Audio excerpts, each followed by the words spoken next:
Bharatiya Janata party का आरोप है कि हिमाचल प्रदेश के मुख्यमंत्री श्री सुखविंदर सिंह सुक्खू सरासर झूठ बोलकर प्रदेश की जनता को गुमराह कर रहे हैं।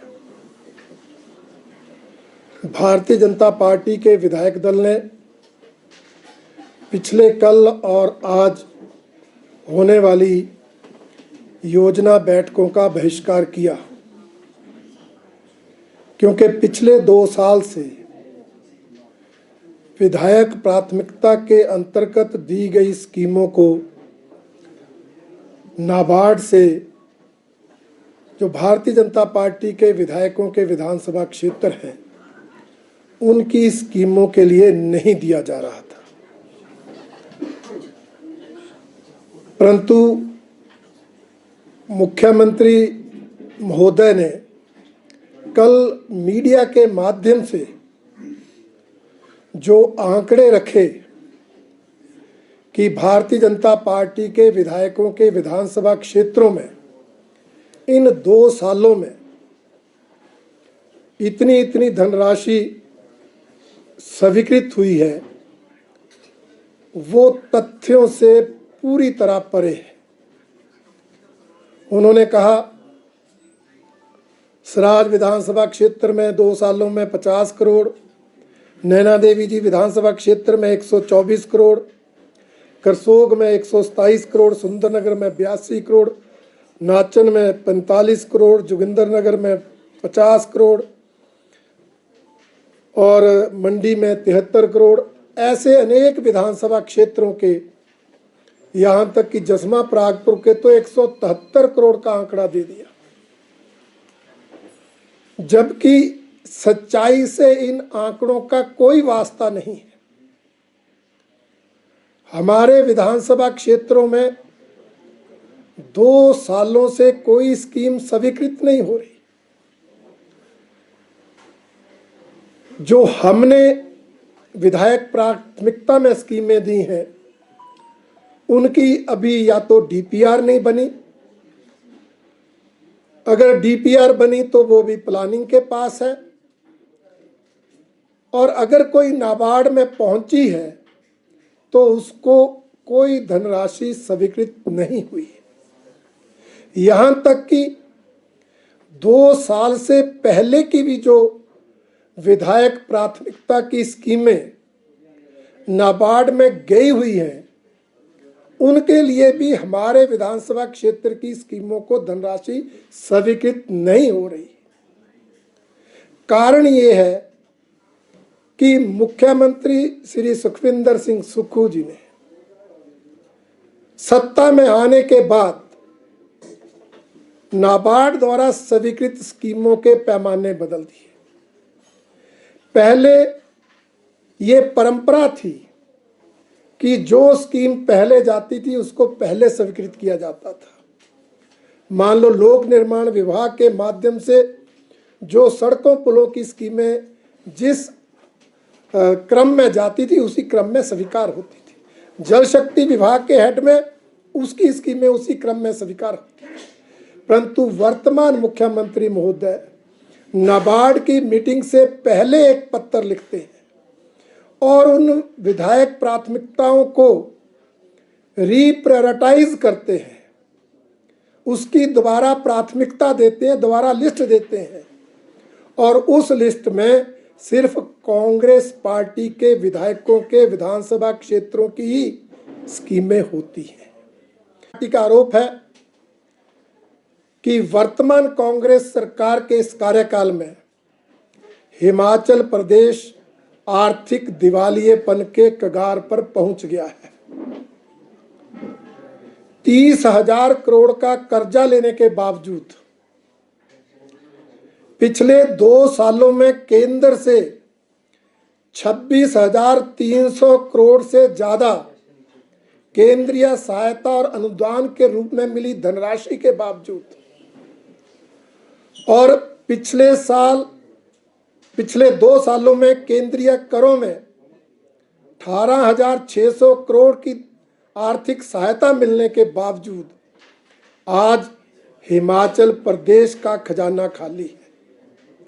आज विभाग जो है ठेकेदारों को पेमेंट स्लिप देते हैं, परंतु ट्रेजरी में पैसा ना होने के कारण ठेकेदारों के खातों में पैसा नहीं आ रहा। हालात इतने गंभीर हो गए कि हम विधायक लोग अपनी विधायक विकास निधि की सैंक्शन करते हैं, छोटी छोटी सैंक्शंस, किसी संपर्क सड़क को 2 लाख, किसी महिला मंडल भवन को 3 लाख, ऐसे 10-10, 15-15 लाख की सैंक्शंस हम इंस्टॉलमेंट्स में करते हैं, परंतु वो सैंक्शंस भी ट्रेजरी खाली होने के कारण जारी नहीं हो रही। यहाँ तक कि हमारी ऐच्छिक निधि, जिसमें हम किसी गरीब परिवार की बेटी की शादी के लिए 10-15 हज़ार देते हैं, बीमारी में ग्रस्त किसी गरीब आदमी को 15-20 हज़ार रुपये देते हैं, वो डिस्क्रिशनरी ग्रांट का पैसा भी ट्रेजरी खाली होने के कारण जारी नहीं हो रहा, जिसके कारण प्रदेश में जो है आर्थिक स्थिति के कारण हालात बिगड़ रहे हैं कर रहा है। इस बार भी केंद्रीय करों में आर्थिक सहायता 11,207 करोड़ रुपए मिली है। हर साल इसमें बढ़ोतरी हो रही है, परंतु सरकार आर्थिक कुप्रबंधन के कारण, अपनी फजूल खर्ची के कारण हालात इतने बिगाड़ चुकी है कि आज कर्मचारियों को तनख्वाह और रिटायर्ड कर्मचारियों को पेंशन देने के भी लाले पड़े हैं। मैं बताना चाहता हूं, हालात इतने गंभीर हैं कि अभी 20 जनवरी 2025 को एक पत्र निकला। उस पत्र के माध्यम से डायरेक्टर एलिमेंट्री ने आगे अपने अधिकारियों को कहा है कि आप जनवरी फरवरी माह का वेतन डायरेक्टर एलिमेंट्री के अंतर्गत जो अध्यापक, जो अन्य स्टाफ आता है, उसकी सैलरी समग्र शिक्षा अभियान के अंतर्गत जो पैसा है उससे रिलीज करें। अब समग्र शिक्षा अभियान केंद्र द्वारा संचालित प्रोजेक्ट है, उसमें अलग अलग परियोजनाओं के लिए केंद्र धनराशि जारी करता है। उस धनराशि को सैलरी देने के लिए डायरेक्शन देना इस सरकार की आर्थिक दिवालियेपन की एग्जाम्पल है, उदाहरण है। इसलिए हमारा आग्रह है कि मुख्यमंत्री जी, आप फिजूल खर्ची रोकें। आप अपने चहेतों को सीपीएस बनाए रखने के लिए जो करोड़ों रुपए की फीस वकीलों को दे रहे हैं उसको बंद करें। आप जो आए दिन कैपिटल रैंक के चेयरमैन बनाकर उनको 2.5 लाख सैलरी और अन्य सुविधाएं दे रहे हैं उसको तुरंत बंद करें। आप जो अपने मंत्रियों के कार्यालय और अपना कार्यालय बनाने के लिए करोड़ों रुपए स्वीकृत कर रहे हैं उसको बंद करें। प्रदेश के हालात आपने बिगाड़ दिए हैं और ना बिगड़े, इससे संभलने के लिए आप राय लें आर्थिक विशेषज्ञों की, आप सलाह लें हिमाचल प्रदेश के बुद्धिजीवी लोगों की, ताकि इस प्रदेश को आर्थिक कंगाली से बचाया जा सके। उसके लिए पहले फिजूल खर्ची रोकें और अपने प्रबंधन को सुधारें। आज मैं ये लगाना चाहता हूं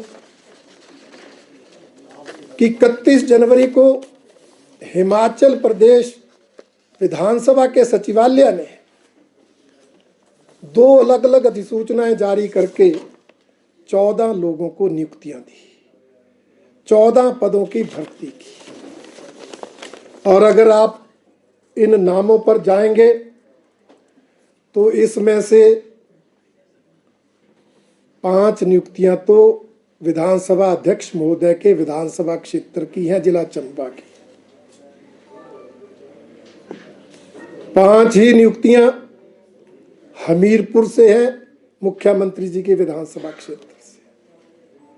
2-3 नियुक्तियां विधानसभा के उपाध्यक्ष महोदय के विधानसभा क्षेत्र जिला सिरमौर से है। ये जो नौकरियों की बंदरबाट हो रही है, भारतीय जनता पार्टी इसका कड़ा विरोध करती है। मैं पूछना चाहता हूं, क्या इन नौकरियों को देने के लिए पारदर्शिता बरती गई? क्या योग्यता और आरक्षण अधिकार रखे गए? अगर रखे गए तो क्या योग्य लोग इन्हीं 3 विधानसभा क्षेत्रों में थे? बाकी प्रदेश में कोई योग्य ही नहीं था। हमारा आरोप है कि धांधली करके इन पदों पर मुख्यमंत्री, विधानसभा अध्यक्ष और उपाध्यक्ष के चहेतों को नौकरियां दी गई। किसी के ड्राइवर के बेटे को दे दी गई, किसी के सोशल मीडिया इंचार्ज को दे दी गई नौकरी। इस तरह से जो नौकरियां दी गई, ये हिमाचल प्रदेश के बेरोजगारों के साथ भद्दा मजाक है। आपने जो 5 लाख सरकारी नौकरियां योग्यता के आधार पर और आरक्षण लागू करके देने की गारंटी दी थी, उसकी धज्जियां उड़ाने का ये जीता जागता उदाहरण है। मैं मांग करता हूं कि इन नियुक्तियों की जांच होनी चाहिए, और जांच करने की भी मुझे लगता आवश्यकता नहीं, क्योंकि ये नियुक्तियां अपने आप में ही जो नाम और पते हैं वो बता रहे हैं कि इसमें धांधली हुई है। इसलिए इन नियुक्तियों को रद्द करके पारदर्शिता के आधार पर ये पद भरे जाने चाहिए, जिसमें मेरिट आधार हो, आरक्षण लागू हो, ताकि बेरोजगारों में विश्वास पैदा हो सके। ये मांग भारतीय जनता पार्टी करना चाहती है। निश्चित रूप से वो हमारा अधिकार है, हम देंगे। वो तो एक विरोध जताने का हमारा अपना लोकतांत्रिक अधिकार था, जिसके अंतर्गत हमने विरोध जताया है, ताकि भविष्य में मुख्यमंत्री अपनी कार्यप्रणाली को सुधारे और विधायक प्राथमिकताओं को नाबार्ड से सैंक्शन कराने में कोई राजनीति ना हो। जो परंपरा चली आ रही थी, उसी परंपरा को आगे निभाया जाए। Thank you. विभागों में किस तरह की आ रही है? अभी हमारे पास देखिए, सुन तो हम काफी समय से रहते थे, परंतु अभी हमारे पास ये पत्र है, आप बोलेंगे मैं व्हाट्सएप पे आपको भेज दूंगा, जो ये कहता है कि आप इन एम्प्लॉइज की सैलरी डिमांड नंबर 8 जो समग्र शिक्षा के संबंध में है, उससे दी जाए। दे सकते हैं सर, वैसे कि नहीं दे सकते हैं? दे तो नहीं सकते, पर सरकार कोशिश कर रही है। हम जरूर इसका विरोध करते हैं, परंतु हम चाहते हैं कर्मचारियों को तो सैलरी मिले, परंतु इस तरह केंद्र के द्वारा भेजी गई धनराशि जो किसी विशेष प्रयोजन के लिए है, परियोजना के लिए है, उसका इस तरह से डाइवर्शन करना, वो ना तो नियमों के अंतर्गत आता है, ना ही वो प्रदेश हित में है। क्या रुक सकती है आइंदा से अगर इन केस सैलरीज आवंटित? देखिए, हम इसका विरोध हर स्तर पर करेंगे। कितना अमाउंट होगा जी? अब ये तो मैं अभी नहीं कह सकता, ये तो अध्ययन करने के बाद ही पता लगेगा। दूसरा, आप भर्तियों वाला मामला कह रहे हैं, तो क्या क्राइटेरिया को फॉलो नहीं किया गया? आप कह रहे हैं कि उसमें कथित तौर पर धांधलियां हुई है चहेतों की। देखिए, मैंने कहा जो सूचियों को प्रत्यक्ष रूप से देखने में सामने आता है, उससे जरूर लगता है कि कहीं ना कहीं जो भर्तियों के लिए सारे मानदंड अपनाए जाते हैं, वो अपनाने में जानबूझकर चूक की गई है, धांधली की गई है, ताकि चहेतों की भर्ती हो सके।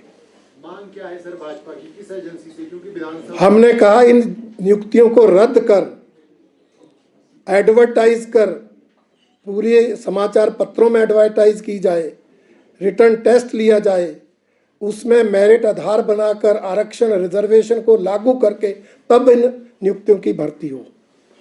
इस प्रोसेस में जिन्होंने गड़बड़ की है सर, उनको भी सजा मिलनी चाहिए, तो इसके लिए इंक्वायरी कौन सी एजेंसी से मांग भाजपा करेगी? देखिए, हम तो कहते हैं मुख्यमंत्री को जिस एजेंसी पर विश्वास है उसी से करवा ले। बहिष्कार किया, परंतु मुख्यमंत्री जी ने जिस तरह से झूठ बोला, मुझे लगता है सारी सीमाएं लांघ दी। और आज तो मैं कहना चाहूँगा कि वो इस मामले में दिल्ली के मुख्यमंत्री केजरीवाल जी को भी पीछे छोड़ गए। झूठ बोलने में उनसे भी, हालांकि अभी तक झूठ बोलने में सबसे माहिर मुख्यमंत्री दिल्ली के केजरीवाल थे, परंतु अब सुक्खू उनसे भी आगे पहुंच गए हैं। ऐसा मैं आज उनके पिछले कल दिए वक्तव्य के आधार पर कह सकता हूं।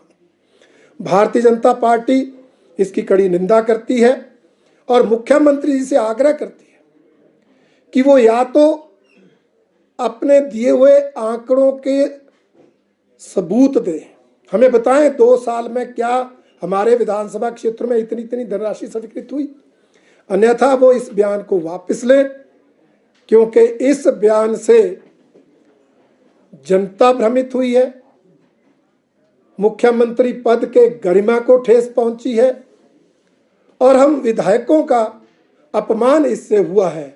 इसलिए मुख्यमंत्री जी या तो साबित करें या फिर इस वक्तव्य को वापस लें, ये भारतीय जनता पार्टी की मांग है।